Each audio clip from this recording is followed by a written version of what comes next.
you can use basic editor like your notepad and command prompt. You can use idle, you can use PyCharm, you can use Jupyter, you can use Spider.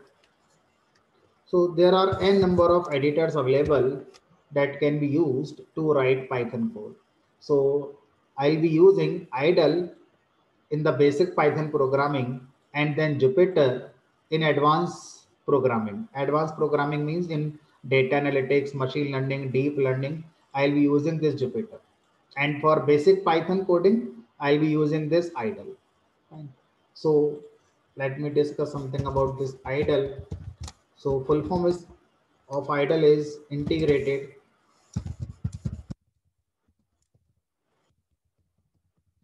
development learning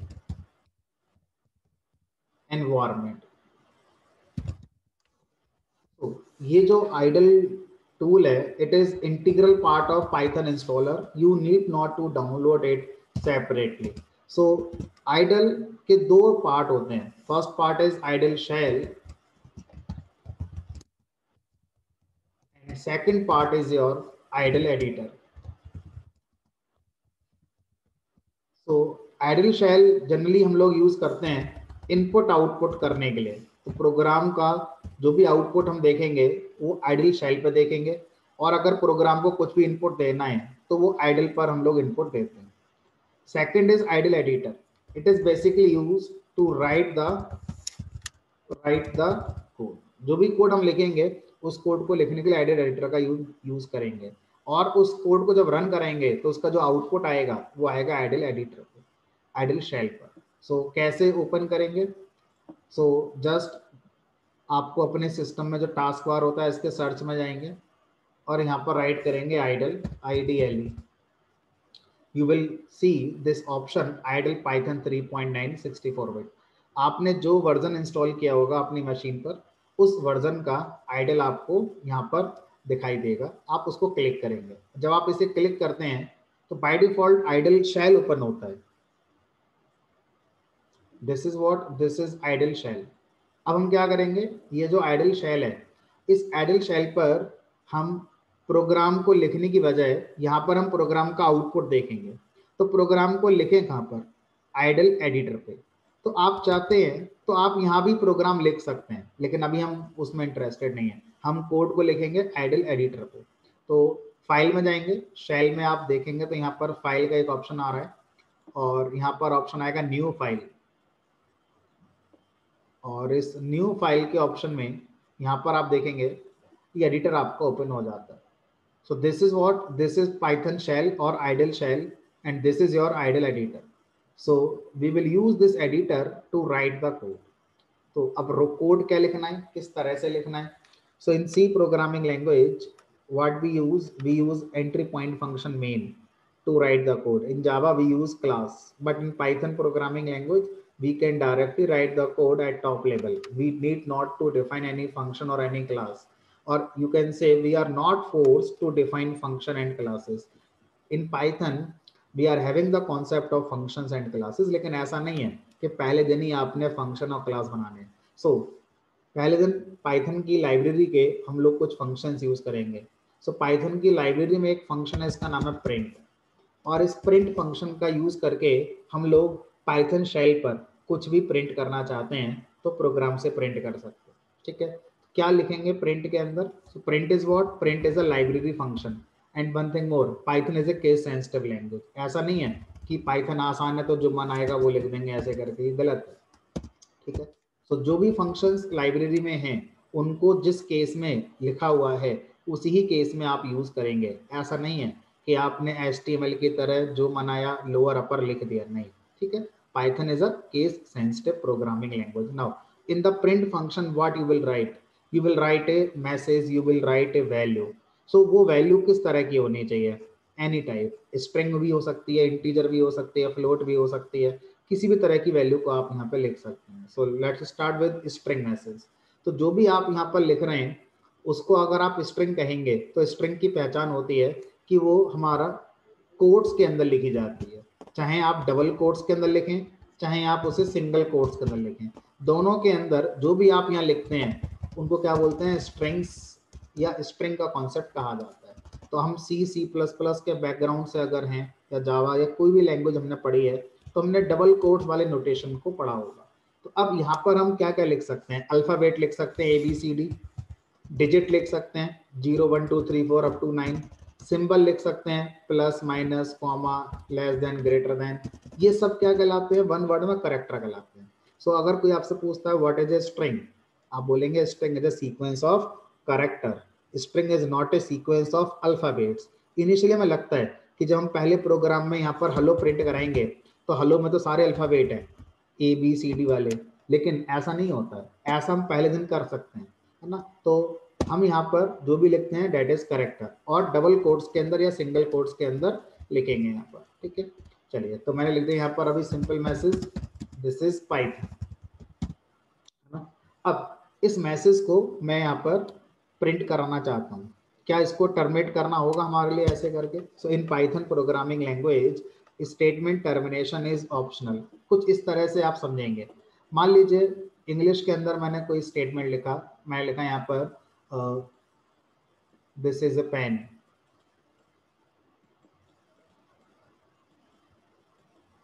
अब मैं इसी के आगे एक दूसरा sentence लिखूँ, ये एक सेंटेंस हो गया, दूसरा सेंटेंस लिख दिया मैंने यहाँ पर colour of pen is blue.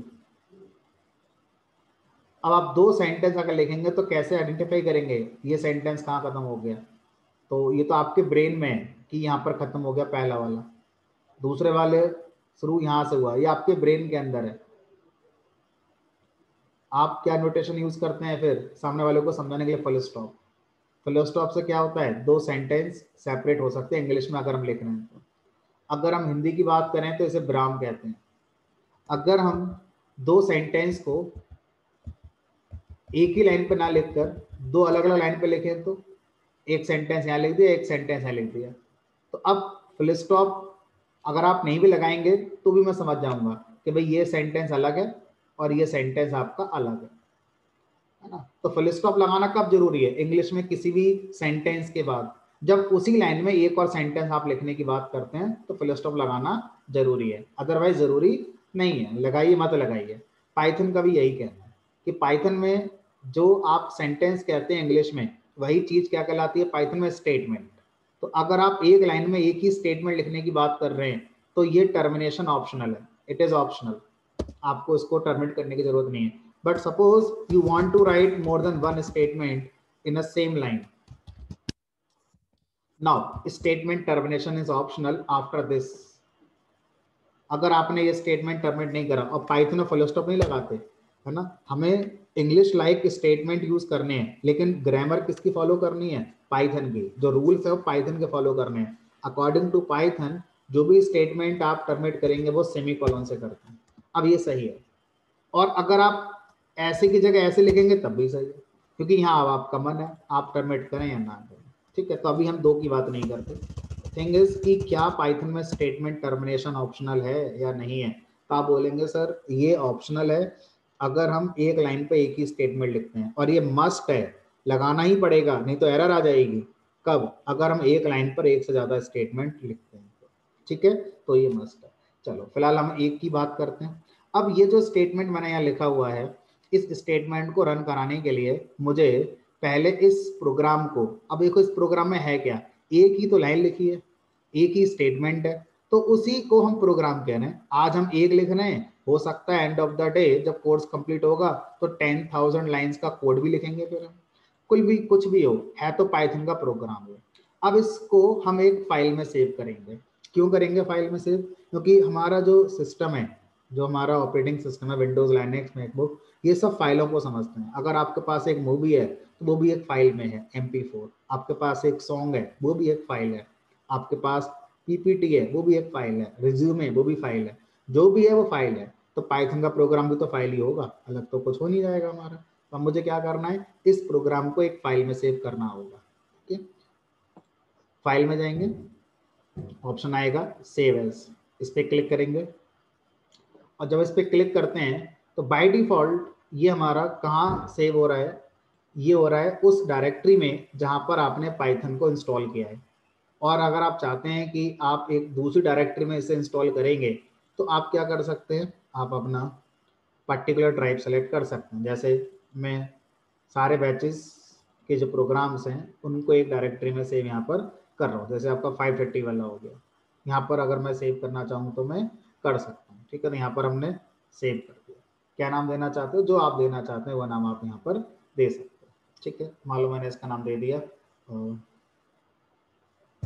First, पहला प्रोग्राम है तो फर्स्ट नाम से दे दिया और उसको सेव कर दिया।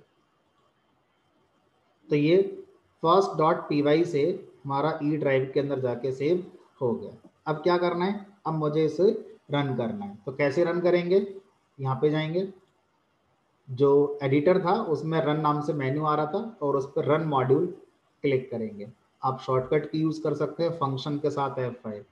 कुछ लैपटॉप में डायरेक्ट चल जाता है F5 और कुछ में फंक्शन के साथ F5 चलता है। इस पर क्लिक करेंगे तो आउटपुट आएगा, कहाँ आएगा, शेल पर। ये आ गया शेल पर आउटपुट, दिस इज पाइथन। अच्छा सर, क्या होगा अगर मेरा शेल क्लोज हो, तो ऑटोमेटिकली शेल को ही ओपन कर देगा और उस पर आउटपुट देगा। This is Python.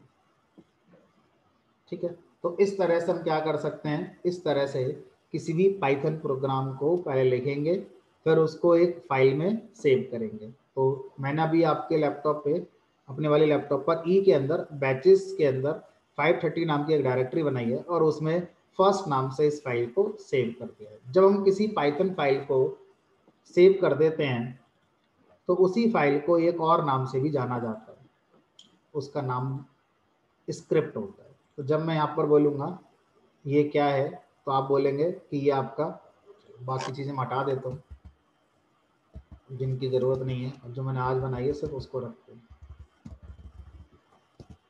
ये। ठीक है, तो ये क्या है, ये आपका पाइथन फाइल है और इसी पाइथन फाइल को क्या बोलते हैं, इसी पाइथन फाइल को बोलते हैं स्क्रिप्ट। यही हमारा कहलाता है स्क्रिप्ट। तो आपसे पूछता है पाइथन स्क्रिप्ट क्या होती है, वो फाइल जिसमें पाइथन कोड सेव होता है उसी फाइल को स्क्रिप्ट भी कहते हैं। So it is also known as script.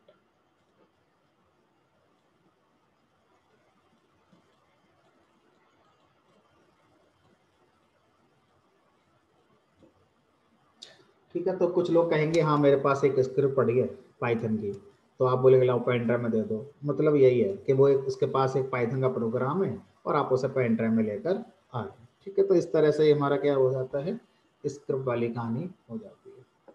चलिए अब आगे बढ़ते हैं, प्रोग्राम को आगे बढ़ाते हैं। सर सपोज करिए मुझे क्या करना है, मुझे यहाँ पर एक दूसरा प्रोग्राम बनाना है और दूसरे प्रोग्राम को जब मैं बनाऊंगा तो एक तरीका तो यही है कि चलो इसे मैंने क्लोज कर दिया, फिर इससे आइडल ओपन करेंगे जैसे अब तक हम कर रहे थे।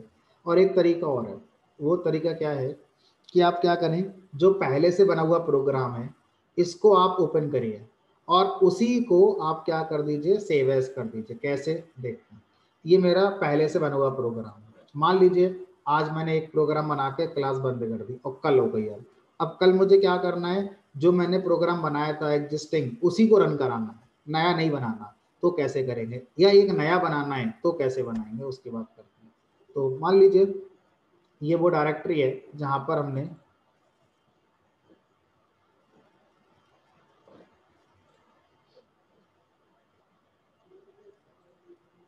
ये 530, ये वो प्रोग्राम है। अब इसको ओपन करेंगे कैसे, राइट क्लिक करेंगे, इसको राइट क्लिक, ऑप्शन आएगा edit with IDLE, edit with IDLE, इस पर क्लिक करेंगे और ये आपका प्रोग्राम ओपन हो जाएगा और आप इसे रन करा दीजिए। दूसरा तरीका, सर्च बार में से कैसे करेंगे। मान लीजिए आपका सर्च बार है, यहाँ पे चलिए लिखिए आइडल और इसे ओपन कर दीजिए। यहाँ पर एक ऑप्शन आ रहा है अगेन फाइल का, और यहाँ पे क्लिक करेंगे ओपन, तो यहाँ से ओपन कर सकते हैं। और जहाँ पर आपका प्रोग्राम सेव है उस डायरेक्टरी में जाइए,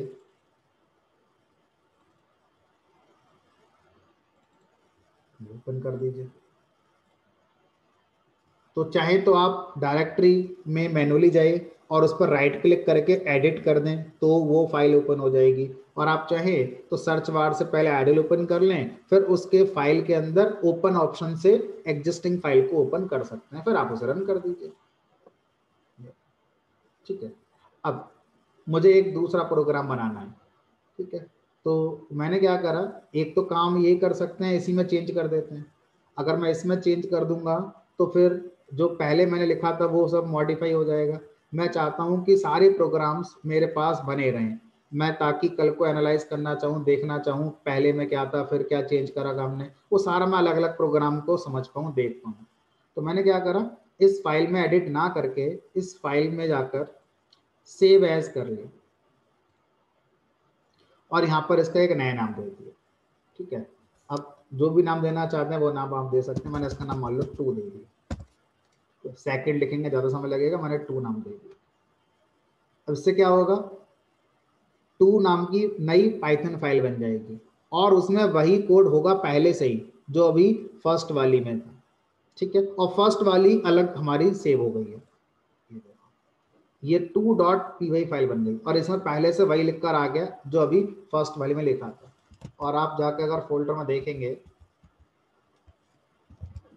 तो 2 अलग फाइल आपकी ये हैं, फर्स्ट वाली अलग बनी है ये रही, और जो अभी आपने सेव एज करी थी वो ये आ गई। अब आप इसमें चेंज कर दीजिए जो भी करना है, क्योंकि अब जो मेन कॉपी थी वो ये रही, वो उसमें जैसा था वैसा ही हो गया। अब जो भी आप चेंज कर रहे हैं वो 2 वाले में हो रहा है। चेंज क्या करके दिखाना है मुझे, आपको चेंज ये करके दिखाना है कि यहाँ पर आप जरूरी नहीं है स्ट्रिंग लिखेंगे, आप यहाँ पर किसी भी तरह की वैल्यू लिख सकते हैं। मान लीजिए मैं लिख दिया 2020 और इसको रन कराना है, तो क्या आ गया 2020। मान लीजिए मैं यहाँ पर फ्लोटिंग वैल्यू लिखना चाहता हूँ, 2.5 लिख दिया और सेव कर दिया। ठीक है, और रन कर दिया।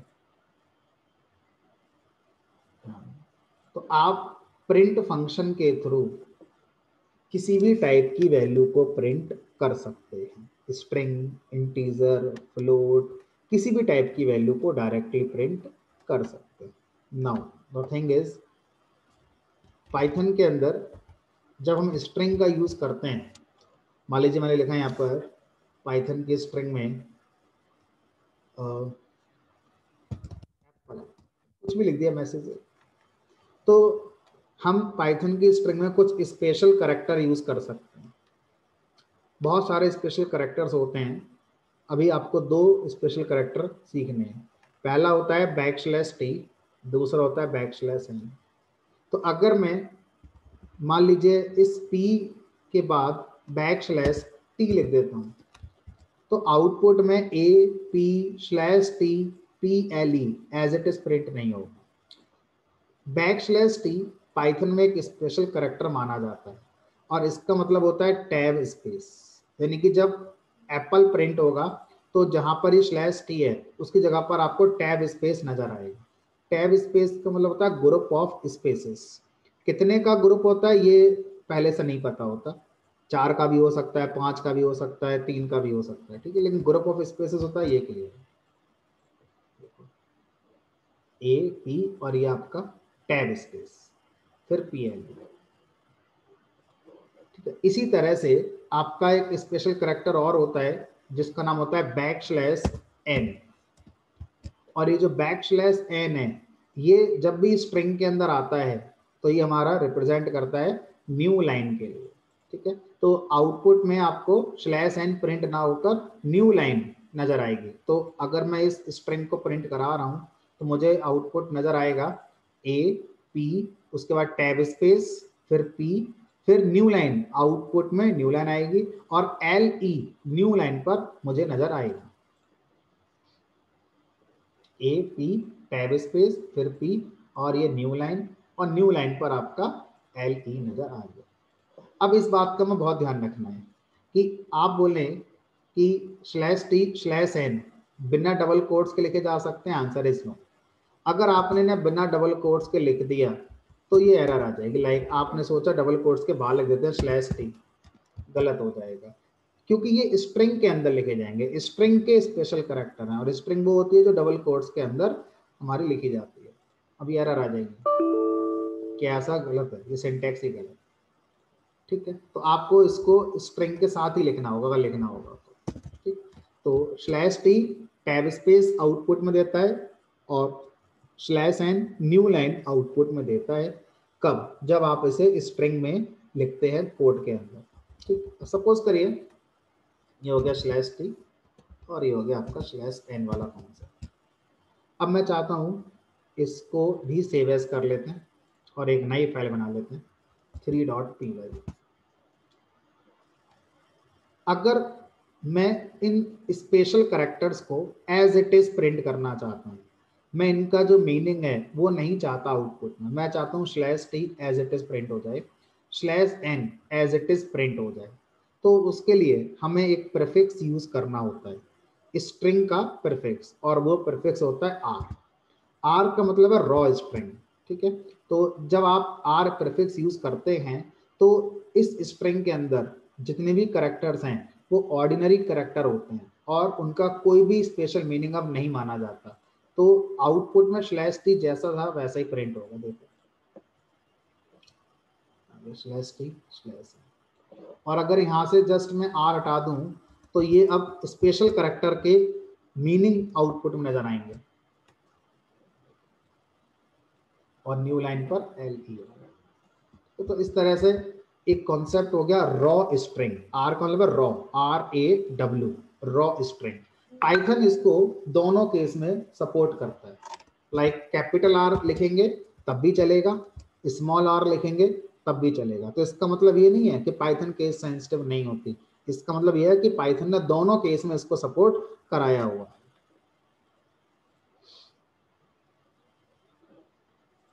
ठीक है। तो आप कोई सा भी R यूज कर सकते हैं। ये कॉन्सेप्ट होता है रॉ स्ट्रिंग।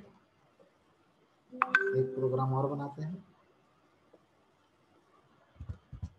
अब इस प्रोग्राम में मैं क्या करना चाह रहा हूँ, मैं ये क्वेश्चन पूछना चाह रहा हूँ कि क्या प्रिंट फंक्शन एक बार में एक ही मैसेज प्रिंट कर सकता है?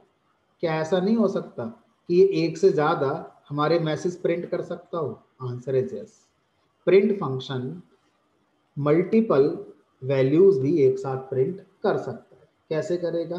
क्या लिखना होगा इसके लिए हमें?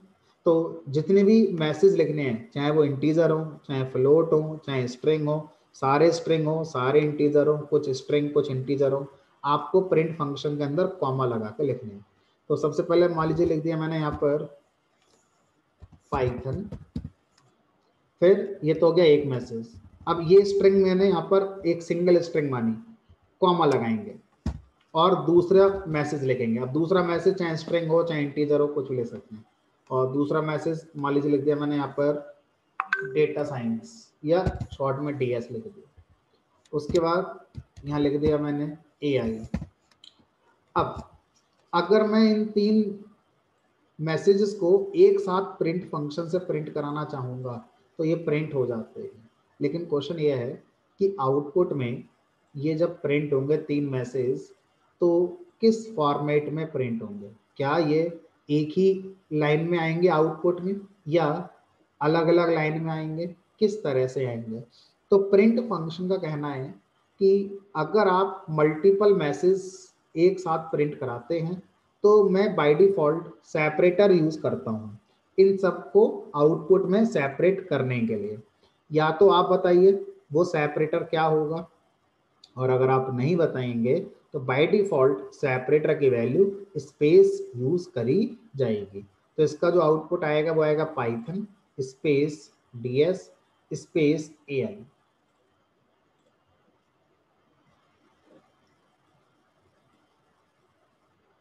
ठीक है। अब ऐसा हो सकता है कि जब आप प्रिंट फंक्शन में मल्टीपल मैसेज को एक साथ प्रिंट करवाएंगे तो बाय डिफॉल्ट प्रिंट फंक्शन उनके बीच में स्पेस यूज करेगा, बीच में करेगा, ठीक है। इससे पहले नहीं करेगा, पहले वाले से और लास्ट वाले के बाद नहीं करेगा, इनके बीच में पाइथन और DS के बीच में स्पेस आएगा, DS और AI के बीच में स्पेस आएगा। अगर आप इसको कस्टमाइज करना चाहते हैं, चेंज करना चाहते हैं, तो आप क्या करेंगे? प्रिंट फंक्शन में लास्ट में जितने मैसेज लिखने के बाद कॉमा लगाकर लिखेंगे SEP, पढ़ सकते हैं सेपरेटर इसको, इज इक्वल टू जो भी सेपरेटर आप देना चाहते हैं वो आप दे सकते हैं। ठीक है, तो आप सेपरेटर की वैल्यू जब भी लिखेंगे स्ट्रिंग में ही लिखेंगे। तो सेपरेटर की जो वैल्यू आप देना चाहते हैं दे सकते हैं। सपोज करिए मैंने यहाँ सेपरेटर की वैल्यू दे दी $, तो इसका मतलब यह है कि प्रिंट फंक्शन अब इन वैल्यू के बीच का सेपरेटर जो पहले स्पेस यूज कर रहा था, अब स्पेस यूज ना करके जो आपने बताया हुआ है वो यूज करेगा। Python $ds $AI।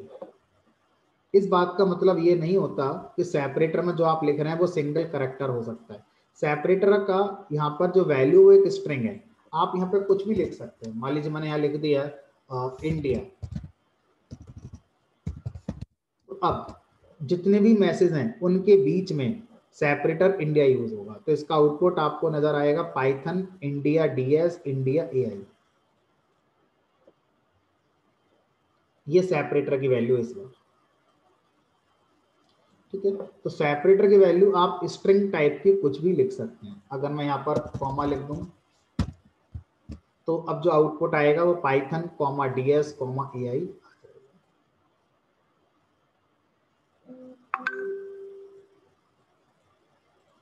ठीक है, चलिए। अच्छा, अगर मैं सेपरेटर की वैल्यू मान लीजिए यहाँ पर /t दे दूं तो अब क्या आएगा Python tab space ds tab space AI।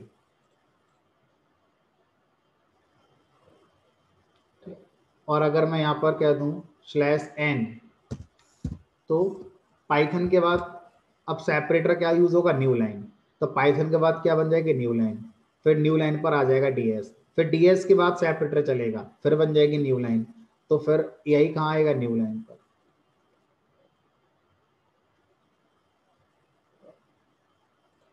ठीक, तो इस तरह से हम क्या कर सकते हैं सेपरेटर की वैल्यू को ये लिख सकते हैं। अब अगर हम सेपरेटर की वैल्यू को 10 लिखते हैं और हम ये सोच रहे हैं कि पाइथन 10 ds 10 AI आ जाएगा, तो ये गलत है। क्यों? क्योंकि रूल है कि सेपरेटर की वैल्यू स्ट्रिंग होनी चाहिए। ये इंटीजर हो गया, स्ट्रिंग तो है ही नहीं। सेपरेटर मस्ट बी नन और a string, not integer. String है चलो समझ में आ गया, नन का मतलब क्या है? नन का मतलब है डिफॉल्ट वैल्यू, एन कैपिटल बनेगा। None is a keyword in Python जिसमें एन कैपिटल होता है। तो नन का मतलब है डिफॉल्ट, डिफॉल्ट मतलब स्पेस। ठीक है, अगर आप 10 रखना ही चाहते हैं तो स्ट्रिंग बनाकर 10 लिख सकते हैं, इंटीजर बना के नहीं लिख सकते। तो देखने वाले को ये 10 नजर आएगा बट कोडिंग में ये स्ट्रिंग है, देखने वाले को तो सही है। ठीक है, चलिए, तो आप अपने अकॉर्डिंग सेपरेटर की वैल्यू जो देना चाहते हैं वो आप दे सकते हैं। ठीक है, चलो कॉमा रख देते हैं। अब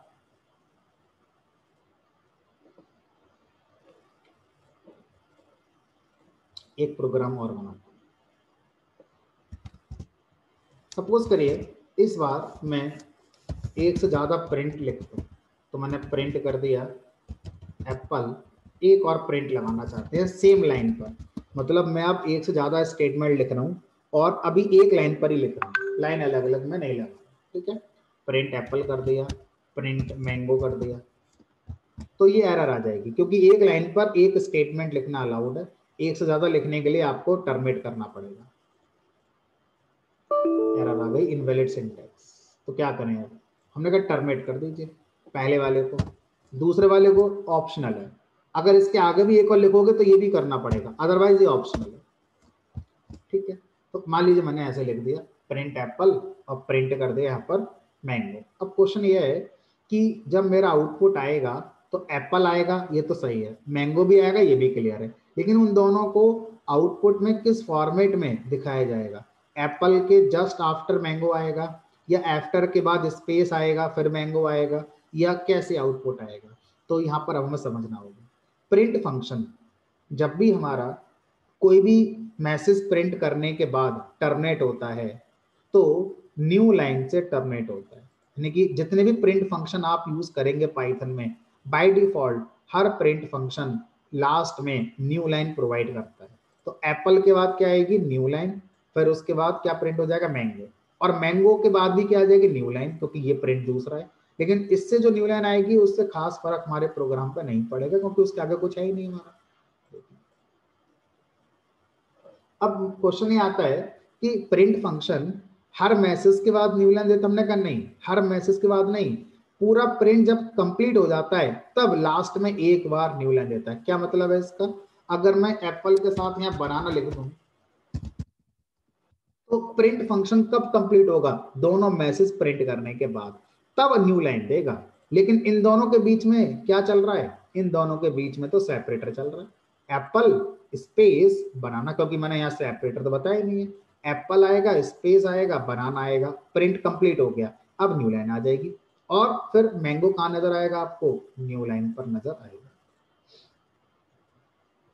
एप्पल स्पेस बनाना, फिर न्यू लाइन आई। यानी कि प्रिंट जब एंड होता है तब न्यू लाइन से एंड होता है। ठीक है, अगर मैं यहाँ पर मान लो ऑरेंज लिख दूं, इसका आउटपुट आएगा एप्पल स्पेस बनाना स्पेस ऑरेंज, फिर न्यू लाइन आएगी इस प्रिंट के बंद होने पर, टर्मिनेट होने पर, फिर इस वाले प्रिंट से मैंगो प्रिंट हो जाएगा।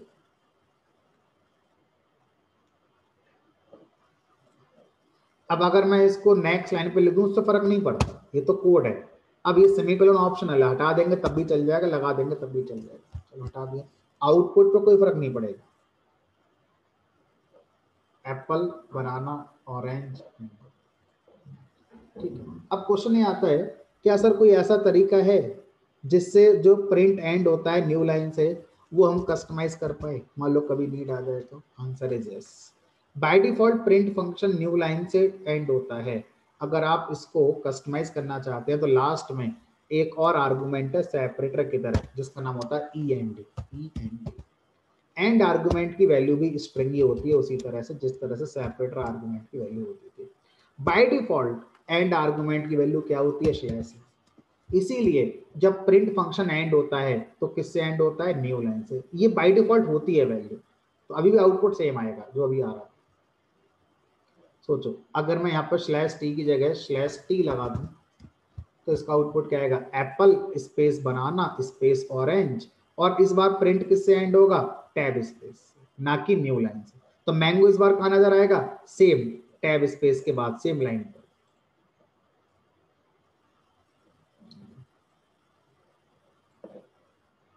ठीक, तो अब क्या हम प्रिंट फंक्शन में एक साथ दोनों यूज कर सकते हैं, सेपरेटर भी और एंड भी, आंसर इज यस। कैसे करेंगे, हमने कहा सेपरेटर और एंड ये लास्ट में यूज होते हैं, इनकी पोजीशन आपस में इंटरचेंज हो सकती है कि पहले कौन आएगा, सेपरेटर आएगा या एंड आएगा, लेकिन इन दोनों के बाद कोई और मैसेज नहीं आएगा। तो मैंने लिख दिया यहाँ पर सेपरेटर इज इक्वल टू, मान लीजिए कॉमा, और इस बार लिख दिया यहाँ पर मैंने लिख दिया मान लो मैंगो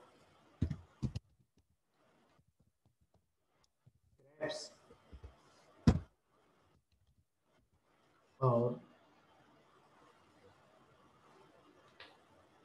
यहाँ पर आपने फिर से लिख दिया एप्पल, और इस बार यहाँ पर क्या कर दिया, यहाँ पहले लिख दिया separator, separator equal to slash N, और यहाँ लिख दिया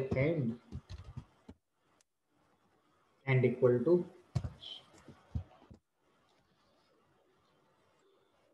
चलो अब आपका नंबर आया। हाँ जी आयुष, बताइए इसका आउटपुट क्या आएगा।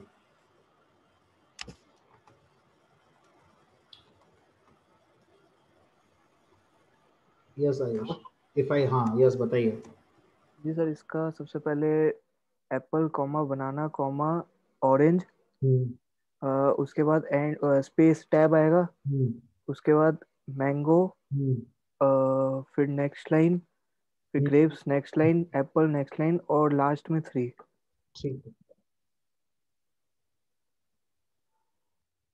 ठीक है, सही बताया इन्होंने। ठीक है, अब छोटा सा चेंज करेंगे। मान लीजिए यहाँ पर मैंने क्या करा, यहाँ मैंने सेपरेटर की वैल्यू स्लैश एन कर दी, और ये मैंने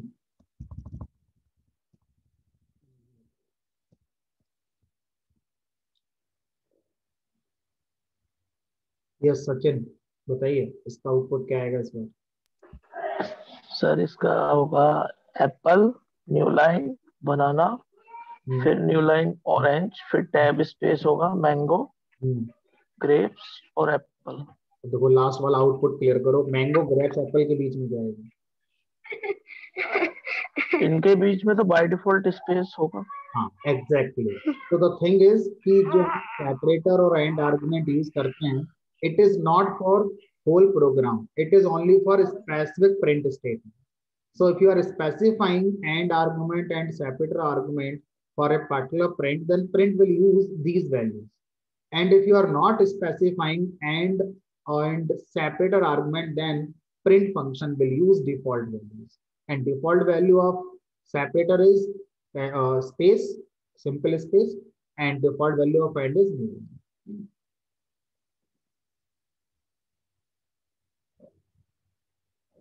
Now, इतना जानने के बाद एक छोटा सा इसमें ट्विस्ट है. That twist is what, you can not repeat separator argument और end argument. Like suppose if you write here separator equal to again comma, so you will be thinking that which separator will be used, like apple then comma or new line. So आपको ऐसा नहीं सोचना, सीधे error आ जाएगी. You cannot repeat these arguments, you will get error. Keyword argument repeated, that is separator. Similarly, you cannot repeat this AND argument. You will get error. This time you will get error in the AND. Now, there is another twist is what? You can interchange position of SAP and AND argument, but after these two arguments, you cannot write your ordinary values. Like if I write here, you will get error. ठीक है. Separator और end argument at most एक एक बार लिखे जा सकते हैं, और जब लिखे जाएंगे तो इनके बाद ऑर्डिनरी वैल्यूज नहीं आएंगे. ठीक है. चलो, तो ये हमारा सेपरेटर का कॉन्सेप्ट होता है, एंड का कॉन्सेप्ट होता है, कैसे प्रिंट काम करता है हमारा, ये हमारे कॉन्सेप्ट हो गए. अब जब हम आगे बढ़ते हैं पाइथन प्रोग्रामिंग लैंग्वेज में, तो हमारे लिए पाइथन प्रोग्रामिंग लैंग्वेज के कुछ फंडामेंटल्स आने चाहिए. और जब वो फंडामेंटल्स आते हैं तो हम और ज़्यादा अच्छे से पाइथन के प्रोग्राम को बना सकते हैं. फंडामेंटल्स क्या हैं उनको डिस्कस करते हैं.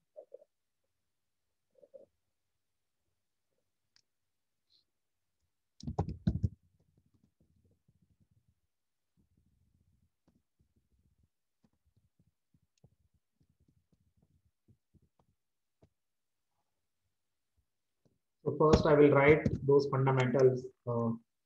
First one is your character set. Second one is your keyword. After keyword,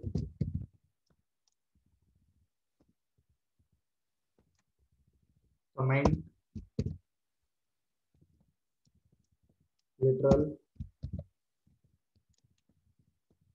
variable,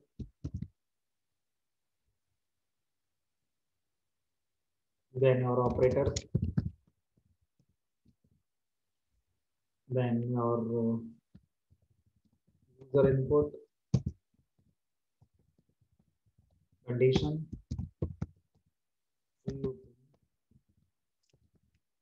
data types. So these are the some fundamentals that we should know before moving ahead. क्योंकि अगर हमें ये सब चीजें नहीं पता तो हमें लगता है कि पता है, लेकिन अगर हम अच्छे से पढ़ लेंगे तो शायद हम कोड को खुद से बना सकते हैं. थिंग इज कि जब हम पढ़ रहे होते हैं तो एक लेवल हमारा होता है कि किसी का लिखा हुआ कोड हमारी समझ में आता है, वो सबसे इनिशियल लेवल होता है. आप में से काफी लोग उसी लेवल पर होंगे. दूसरा लेवल आता है कि आई कैन राइट दैट, कि मुझे दूसरे का लिखा कोड तो समझ में आता ही है, अगर कोई मुझसे कहेगा तो मैं खुद से कोड को लिख सकता हूँ. I am not talking about typing कि सर ने कोड बना दिया है, उसको देख देख कर मैंने लिख लिया, दैट इज टाइपिंग. वो प्रोग्रामिंग नहीं होती है. तो हमें प्रोग्रामिंग सीखनी है, टाइपिंग नहीं सीखनी है. प्रोग्रामिंग का मतलब है कि मैं खुद से स्टेटमेंट लिख रहा हूँ.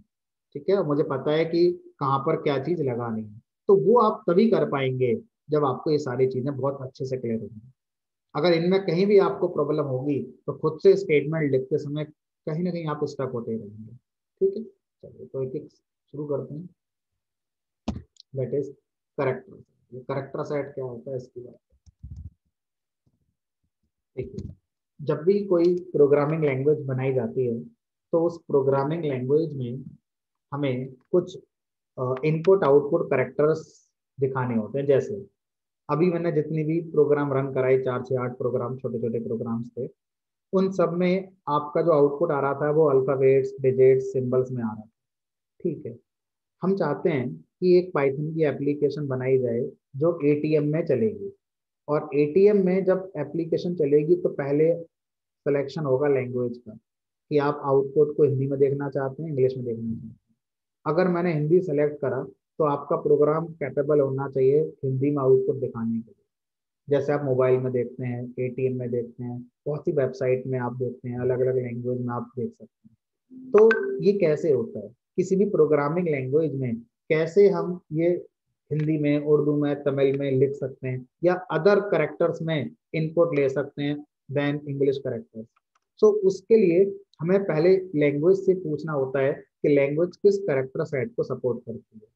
तो हमारे कई सारे करेक्टर सेट होते हैं, उन करेक्टर सेट से डिसाइड होता है कि हम कौन कौन से इनपुट आउटपुट में करेक्टर दिखा सकते हैं या यूज कर सकते हैं। तो एक सबसे पहला प्राइमरी करेक्टर सेट जो होता है हमारा, वो होता है हमारा एस्काई करेक्टर सेट। और जो एस्काई करेक्टर सेट है, इस करेक्टर सेट को फॉलो करने वाली जितनी भी लैंग्वेजेस होती हैं, वो लैंग्वेजेस सिर्फ 128 करेक्टर्स को ही इनपुट आउटपुट में यूज कर सकती हैं। उन 128 में लकीली हमारे अल्फाबेट्स आ जाते हैं इंग्लिश वाले, डिजिट्स आ जाती हैं इंग्लिश वाली 1 2 3 4 वाली, प्लस माइनस सिंबल आ जाते हैं, ये सारी चीजें हमारी आ जाती हैं। ठीक,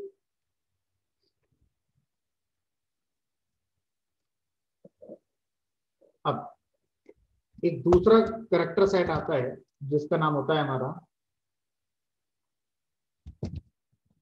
लैटिन करेक्टर सेट। इस लैटिन करेक्टर सेट को